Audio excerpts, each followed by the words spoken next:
शाह महमूद कुरैशी समेत तहरीक इंसाफ के दीगर रहनुमाओं ने जेल से खत लिख दिया। खत में कहा गया कि मिसाक़ जमहूरियत करने वाली पार्टीज ने ही इसे खत्म कर दिया। पीटीआई रहनुमाओं ने खत में कहा कि ताकत की हवस में बानी पीटीआई इन पार्टीज की राह में रुकावट बने, तहम इन लोगों ने जनरल बाजवा की हिमायत से रजीम चेंज किया। आज ऐसी हुकूमत है जो खुद को हाइब्रिड रजीम कहने पर फख्र महसूस करती है।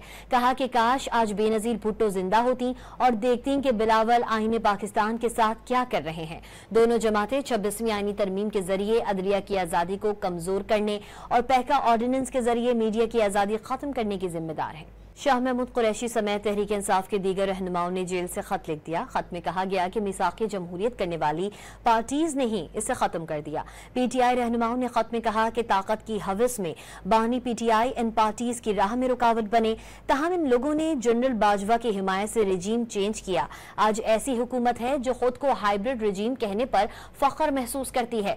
कहा कि काश आज बेनजीर भुट्टो जिंदा होती और देखती कि बिलावल आईने पाकिस्तान के साथ क्या कर रहे हैं। दोनों जमातें 26वीं आईनी तरमीम के जरिए अदलिया की आज़ादी को कमजोर करने और पहका ऑर्डिनेंस के जरिए मीडिया की आज़ादी खत्म करने की जिम्मेदार हैं। शाह महमूद कुरैशी समेत तहरीक इंसाफ के दीगर रहनुमाओं ने जेल से खत लिख दिया। खत में कहा गया कि मिसाक़ जमहूरियत करने वाली पार्टीज ने ही इसे खत्म कर दिया। पीटीआई रहनुमाओं ने खत में कहा कि ताकत की हवस में बानी पीटीआई इन पार्टीज की राह में रुकावट बने, तहम इन लोगों ने जनरल बाजवा की हिमायत से रजीम चेंज किया।